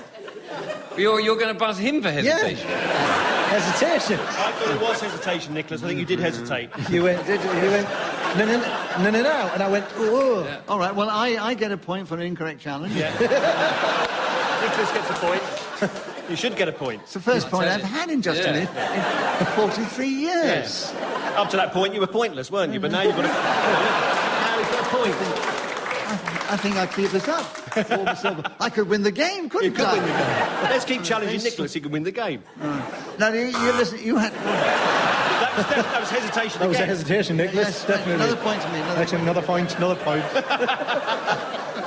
Ross, I gave you the benefit of the doubt before, so I can't give it you two things running. So, yes, Hesitation. yes, Nick. another hesitation. In a minute, I'll be winning this game, you know. Yeah. So Tony has the benefit of the doubt. He has a subject of law and order. 25 seconds to go, starting now. When I was a student, a colleague came down one morning and said to me, "That's my all possession is theft T-shirt you're wearing."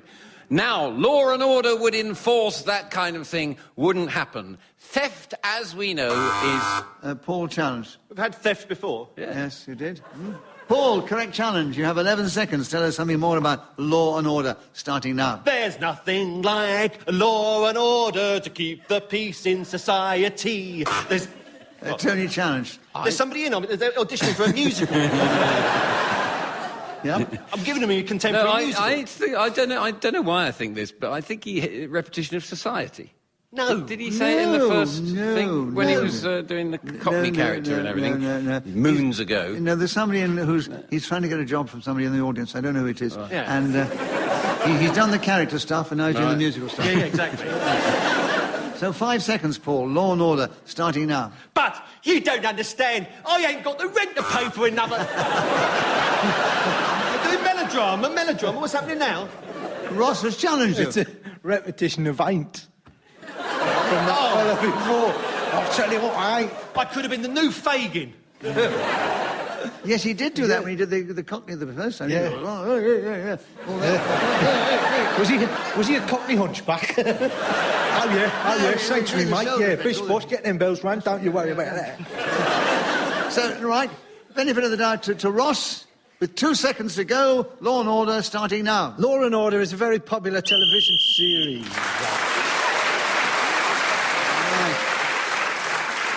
So Ross Noble was speaking then as the whistle went, gained that extra point. And he just didn't quite make it. So in reverse order, Nicholas Parsons got 4 points.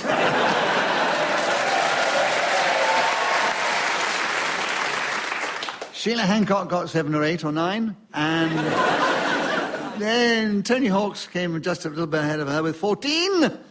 Ross Noble got 17 points, but one ahead was Paul Merton. So we say, Paul, you're the winner this week. So it only remains for me to say thank you to these 4 delightful and clever players of the game. Paul Merton, Sheila Hancock, Tony Hawkes and Ross Noble. I thank Sarah Sharp, who's helped with the score, blown her whistle elegantly when the 60 seconds elapsed. We thank Ian Messiter, who created this amazing game. We're deeply indebted to him. And we're also indebted to our producer, to Lucia Galani, who steered us on our way. And we're indebted to this audience here, who kept awake. So from our audience, and from me, Nicholas Parsons, and from the team here, thank you very much indeed. Tune in the next time we play Just a Minute! Yay!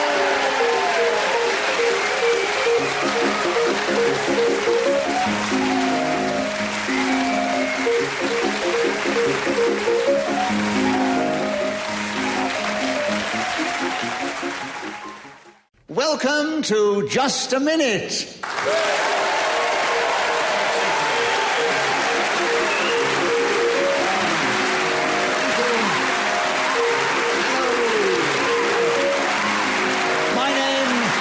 is Nicholas Parsons, and as the minute waltz fades away, once more it's my huge pleasure to welcome our many listeners in this country and abroad, but also to welcome to the programme 4 exciting, talented, humorous, wonderful players of this game. And they are seated on my right, Paul Merton and John Bishop, and seated on my left, Gyles Brandreth and Shappi Khorsandi. Please welcome all 4 of them. It's Sarah Sharp, who's going to help me with a score. She'll blow a whistle when the 60 seconds have elapsed. And this particular edition of Just a Minute is coming from the Pleasance Grand, which is part of the Pleasance Complex at the Edinburgh Festival Fringe. And we have a lovely, excited, overhyped Festival Fringe audience in front of us who are going to cheer us on our way as we begin the show with Paul Merton. Paul, oh yes, a perfect subject to start with. Funny people. Tell us something about that subject in this game, starting now. When I was a young boy, I suppose the ages of 6, 7, 8, 9, 10, that sort of region, I started getting interested on people I saw on the television. And if they had a sense of humour, I was immediately endeared towards them. Jimmy Greaves and the Beatles are just 5 disparate personalities, not necessarily known primarily for their sense of humour, but one nevertheless that I embraced from this pre-teen years. I remember going to see Nicholas Parsons, the very epitome of a funny person. Unfortunately, he was at a psychiatrist clinic in Bilbao in 1978, and he was being held up as the class object. Later that year, I was to read many serious books about comedians, and you'll find some of these are absolutely hilarious in the wrong way. When academics try to analyse comedy, they often do it from the point of view of having no idea what the joke should be. For example, I once heard one of these professors say that when Charlie Chaplin stuck his foot out in a scene, he was introducing geometry into his comedy.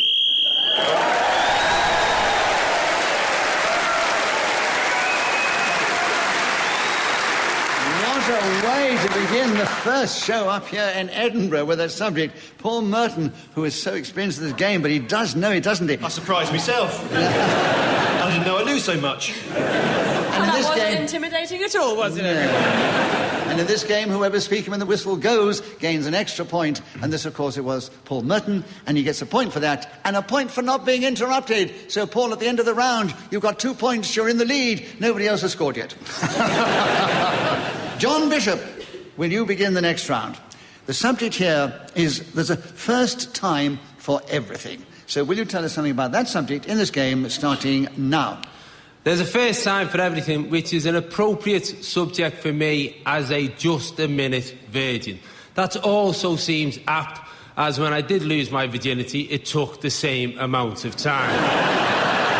Often in life, when you do try things for the first time, you never know what's going to be the consequences.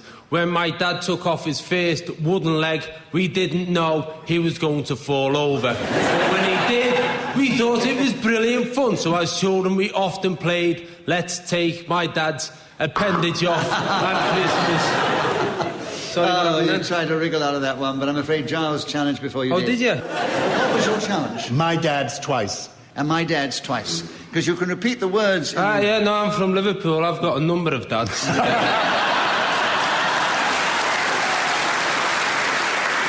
I sometimes do this in Just a Minute. When the audience really enjoy a remark that someone makes, I give them a bonus point. And, John, that really does deserve a bonus point.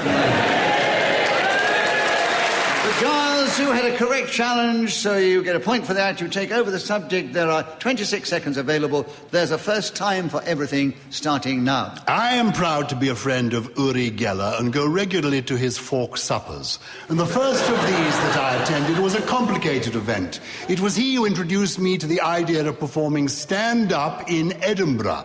I first wanted to do this 40 years ago. I was booked as second on the bill to Bernard Manning, and according to him, I was not very good indeed, but...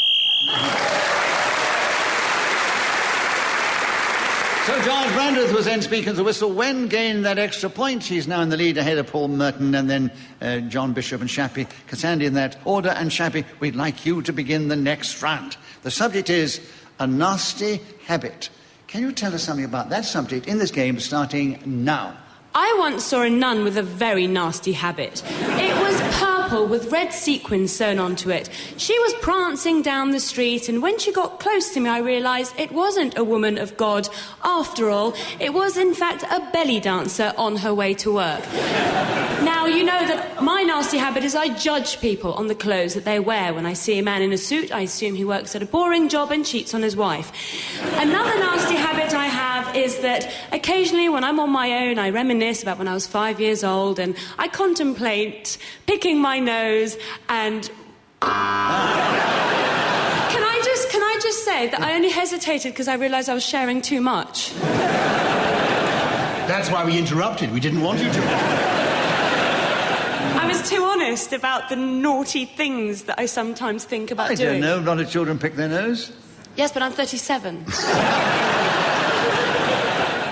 Gyles, a correct challenge. You have the subject. 24 seconds available. A nasty habit starting now. Eating with your mouth open is a truly revolting habit. John Paul, challenge. It's the only way to get the food into your mouth.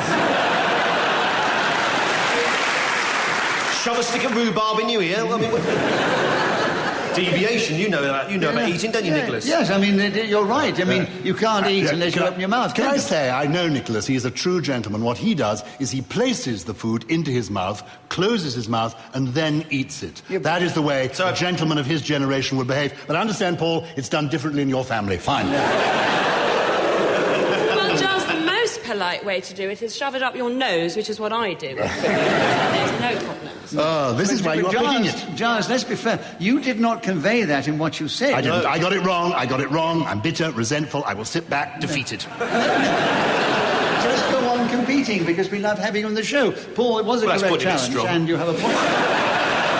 This is the poshest argument I've ever been involved in. Only because it doesn't involve broken bottles.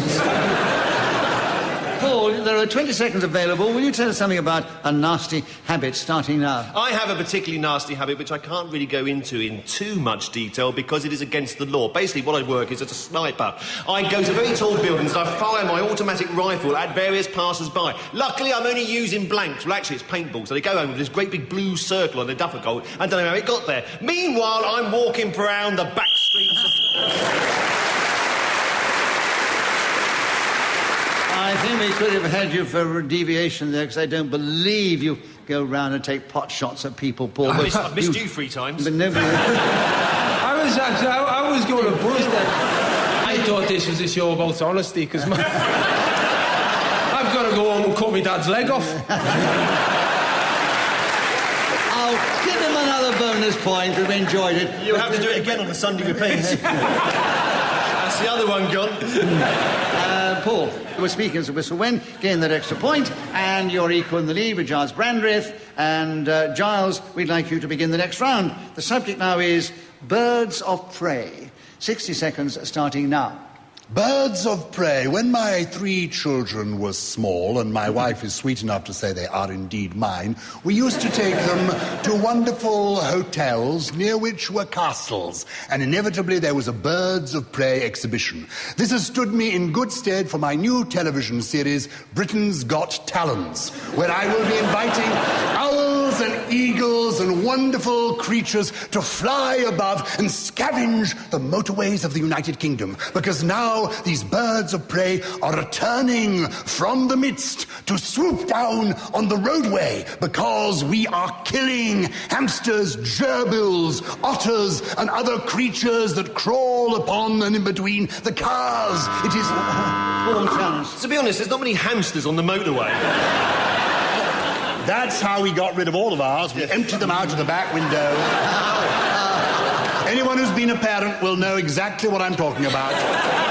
It is the curse children to mass genocide at an early age. But it's better than taking pot shots at people from rooftops. There are children at home now crying at the thought that their little hamster might be taken out by somebody like you and left to die on a motorway. Yeah. Oh, I think it's pathetic. Yes. Side. Mind you, the hamsters that we got for our children, they disappeared and they followed the mice down the rack of the skirting. We never saw them again. So they came out with crossbreeds, but we never saw them. Right. I'd love to see a crossbreed between a hamster and a mouse. That's the way... I'd like to see a cross between a hamster and Nicholas Parsons. I think that'd be worth seeing. That'd be good, wouldn't it? Would you like to be crossed with a hamster? It would be physically impossible. Oh, you've given it a go, have you? I don't think...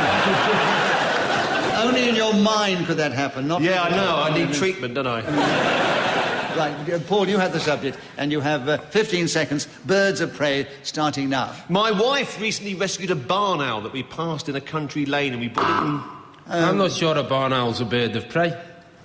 No, you're quite right. No, is it not? No, it's not a bird of prey. Oh, wait a minute. They do sweep down and take little animals up, don't they? Yes. Yeah. Hamsters, chiefly. Yeah. And that's why you don't find them on motorways. Well, the barn owls get them. John's never played the game before, and it's his first time, so we give him the benefit of the doubt and say, John, you... And the subject is birds of prey, 10 seconds, starting now. My Uncle Jimmy used to call nuns eagles. When I asked him why, he said they're birds of prey. I thought that was Paul challenge.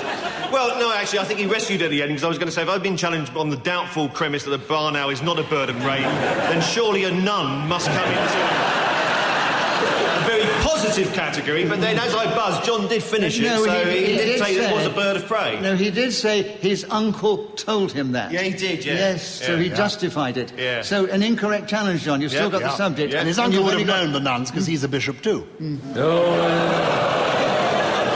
That was me next joke. 3 seconds only, John, on birds of prey, starting now. Birds of prey are wonderful creatures, something that... So John Bichette was then speaking as a whistle when gained that extra point. He's moved up on Gyles and Paul, are equal in the lead. John Bishop, will you begin the next round? The subject, married life. 60 seconds, starting now. Married life is like standing on top of a diving board and thinking this could be brilliant or it could hurt a lot. But I have to try it, and that's what happens. We reach a stage in our evolution where we find a partner, we feel that I love you, I want to spend the rest of my life with you, and I... Shappi challenge. 2 years, is that harsh? No, with you, no, that's not harsh, darling. Okay, He said 2 coulds as well, but you didn't pick that one up. But, I did not. But you let it go. No, that was very generous of you, because John hasn't played it much before, but nor have you, so you take over. Married life, 41 seconds, starting now. I love talking about married life, especially now that I'm at the tail end of my married life with my upcoming divorce. What I loved most about married life was having a mother in... John challenge. 2 loves. Oh. There was 2 loves, but now there are none. I've been dishing out the bonus points, darling. That deserved a bonus point. Bonus point to Shappi for that one, for what she said. But John had a correct challenge, and it's married life. Back with you, John, with 32 seconds available, starting now. This discussion of married life has changed from a radio programme more to a counselling session. I feel I'm right in the middle of the Jeremy Kyle show, because people sat around this table have been through the whole gamut. Paul challenge. Are you saying we resemble people on a Jeremy Kyle show? Is that what you're saying, John? As a guest of this programme, you look around, you see a caption underneath me that says, I've slept with me brother's mum. No, but the Who turns out to be my old mother. I didn't know that. No, the fact that Gyles has got a tracksuit and a baseball cap on, I think, is what gave it away. I'm just trying to look street. Round the back of the bins. I'm going to give him the benefit of the doubt and say it's a point to him for an incorrect challenge. Married life, John, 20 seconds, starting now. The reason I referred to a previous show that had... Shappi, you had a correct challenge, I'm sure. What was it? It was hesitation. Hesitation, right. 15 seconds available. Shappi, tell us more about married life, starting now. My married life came soon after I met my husband, and I knew that he was the one for me because I really wanted a baby, and he had a very symmetrical face. We had a wedding, and at our wedding, my father did not give me a wedding. Oh, dear. Our wedding, yes, I did. Repeating Yep. of wedding, yes. Yep. But John, another point to you. 4 seconds. Married life, starting now. The worst part of married life is actually having a marriage. John Bishop was again speaking the whistle when gained the extra point. And Shappi, we'd like you to begin the next round. The subject is an ideal night out. 60 seconds as usual, starting now. I suppose here at the Edinburgh Festival I should say that my ideal night out would be going to an obscure theatre production where nobody understands what on earth is going on, but the players are from Belarus, so we all come out going, oh my goodness, that was so moving. But if I'm honest with you, my ideal night out is being peeled off the pavement at 4 a.m. by well-meaning drunks who share their can of special brew with me and walk me home. In Edinburgh, that's a typical night out, perhaps more than an ideal night out. No, I'm at the festival! Whoa! I need to buzz the audience. They're all challenging you, darling. No, Everyone, because one after the other. I feel that the audience misunderstood. When I said Edinburgh, I didn't mean your holy city. I meant Edinburgh Festival. So who challenged first? I've forgotten. The audience. They're all challenged in quick succession. But Paul, your light came on first. A repetition of Edinburgh. Edinburgh, you mentioned Edinburgh more than once. Yeah. Okay. Yes, okay. An ideal The night second out. one you'll probably remember. But I do want to say to you good people, I meant the festival and I meant what us comics get up to. I don't mean you good people. None of you look like you've ever seen Special Brew in your darling, life. Are you saying they can't afford it? Well, my darling, I'm doing a comedy show up here. I don't like to think I'm in a gutter every night being dragged back to my flat. You have Mondays off, don't you? He has Mondays off. I've got the day off from my show so I can do this one. Exactly. I'm not going to be in the gutter tonight, I can tell you. Oh. No. Unless you want to join me. Who could resist such a proposition? Meet me in the gutter at 3 o'clock this morning. So, Paul, you had a correct challenge. An ideal night out, 30 seconds starting now. An ideal night out is following Nicholas and Shappi as they head out on their ideal day in this great city of Edinburgh, watching them walk down the Royal Mile, hand in arm, seeing them look up at the castle. Shappi challenge. Hesitation, I believe. No, I don't think I'm so. sorry. No, I think he was going with great Yeah, I aplomb. don't think so. Yes? Great I'm aplomb. really not ingratiating myself to the panel now either. Darling, you've ingratiated yourself with me, but still as the... But still, as chairman... And that's why Asbos were invented. Where are we going to meet up for this night? Do you know what? One of these days, Nicholas, I'm going to go, right, you, let's do it. And where will you be then? Where will you be then? Intensive care. You're too exciting for all of us, darling. Radio Fogels, lecturers. Well, Shappi, as much as I'd like to give it to you, The law of physics forbids it. Dear Radio 4, I apologise. I tell you what, Jeremy Kyle's not that bad. His opinions look something we should aspire to. No, to be fair with the rules of just a minute, it was an incorrect challenge. So, Paul, you've got a point and still have the subject. An ideal night out. 18 seconds starting now. An ideal night out for many of us may be totally different. Myself, I'd love to wander through the streets. Gyles challenge. Both wandered and streets before in Edinburgh, following Shappi. Yes, and that's Nicholas. right, You yes. did well listened and well remembered. It was a long time ago. It was. For some of us, the trauma is still vivid. Gyles, you got a correct challenge, a point, of course. 12 seconds now on an ideal night out, starting now. Many years ago, I was on a committee investigating pornography. I still have the raincoat I bought at the time, though my wife has now sewn up the pockets. And we had an ideal night out in Copenhagen. Indeed, but... So Giles Brandreth was then speaking to the whistle when gained that extra point. And Gyles, we'd like you to begin the next round. The big society is the subject. Tell us something about that in this game, starting now. The big society is our new coalition government's big idea. I was very excited back in the spring of... John challenge. I don't think it's the government's idea. I think it was an idea that the Tories had prior to the coalition. So I think that's a deviation. Yeah. Very clever challenge, John. Yes, it was an idea that occurred before they formed this present government. Yes. And then it became the big society which you referred to. So, 55 seconds, John, starting now. When I first heard of David Cameron's plans for the big society, I thought we're bending over too much for the fat people. There's a lot of obese people. We don't want all the big...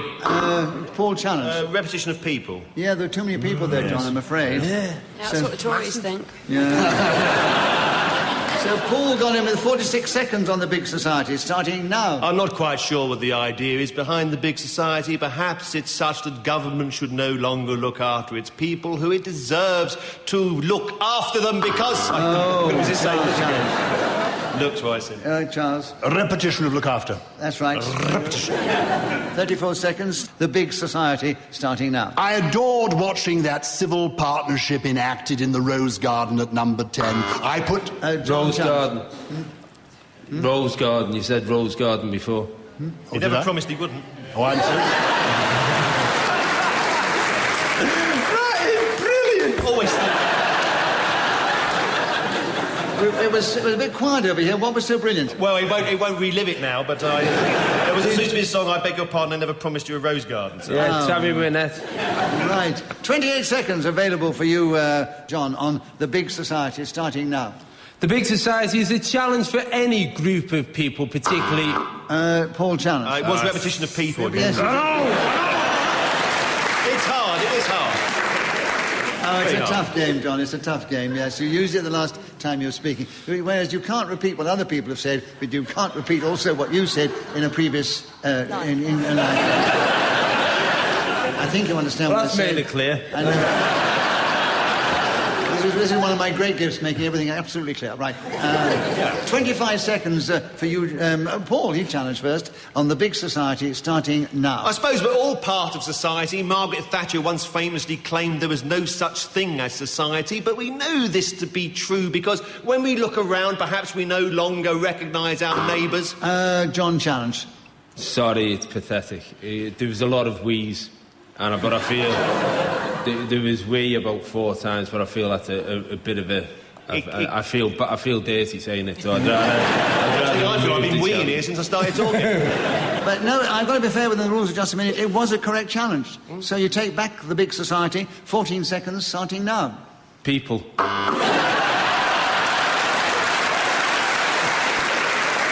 That's what I call generosity and humour all combined. Wonderful. So give John a bonus point for what he did. And Paul gets a point for a correct challenge.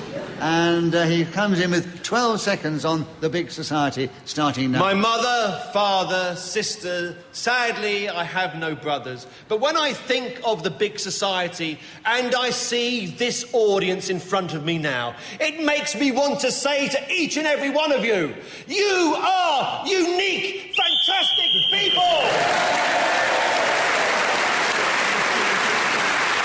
Wow! Paul brought that round to a close with huge panache. Leapt forward. He's equal with John Bishop in the lead. Only 1 point ahead of Gyles and 2 or 3 ahead of Shappi Khorsandi. Oh, it's an exciting game. Paul, will you begin the next round? Yes. And the last round is probably getting away with it as a subject. Give us some of your thoughts on that. 60 seconds available starting now. Over the years, playing Just a Minute, people have tried to get away with it. Gyles challenge. Sorry, I'm automatic pilot. People. I withdraw. He meant to say persons anyway. It doesn't matter. He hasn't repeated people before. That is John Bishop who always says people all the time. Giles, you're the one that always gets booed, and John is the one that always says people. I can't. That's what we say when we appear on the Jeremy Kyle show. John Bishop always says people. I can't help it anyway, I'm a people person. And I'm just one of the people. But you're good people. Right. All right. Let's get back. Hello, it's back on. It's back on.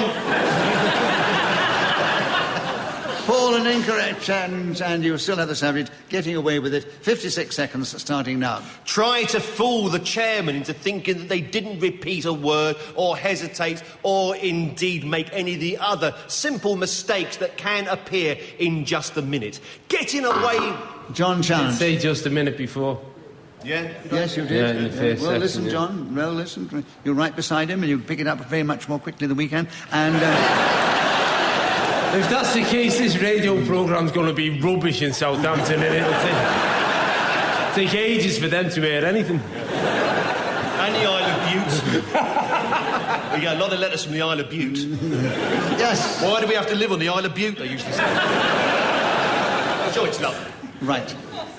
44 seconds, John. Getting away with it, starting now. I've often felt all of my life that I am just getting away with it. Right now, sat here on a Radio 4 programme, I feel like an advert for comprehensive education. I am amazed that in my life I have managed my life. Giles challenge. A repetition of life. Yes, right. So 26 seconds. He could be a Buddhist.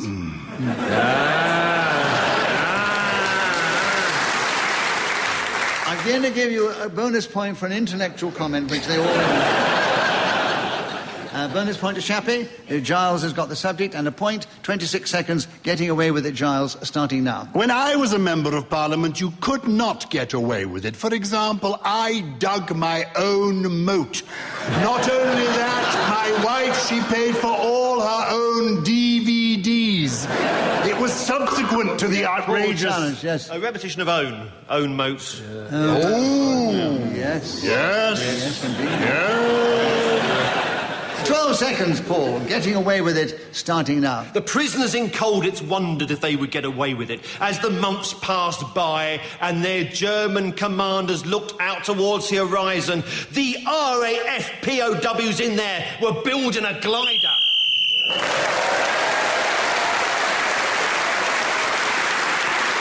So Paul Merton was then speaking of the whistle when gained that extra point for doing so. Let me give you the final situation. Shappi, who gave us fantastic value.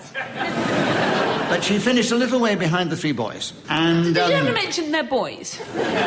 Well, if someone fellas. thinks I'm a girl, they're going to get in a shot. That's your next appearance on the Jeremy Kyle show. John, or is it Joanna? Right.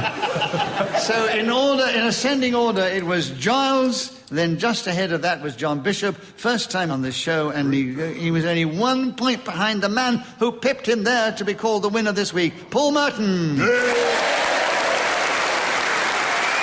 as I've said before, it's not the points they get, it's the contribution they make, and they were all great. Therefore, anyone needs to say thank you to these four exciting, delightful players of the game, Paul Merton, John Bishop, Shappi Khorsandi and Gyles Brandreth. I also thank Sarah Sharp, who's helped me with the score. She's blown the whistle magnificently all the time. We thank our producer, Talusha Galani, and we're indebted to Ian Messiter, who created this amazing game. So from these four here, and from the others, and from our audience here on the Festival Fringe at the Pleasance, from me, Nicholas Parsons, and everyone else, thank you for tuning in. But don't forget, please tune in again the next time we take to the air and we play Just a Minute!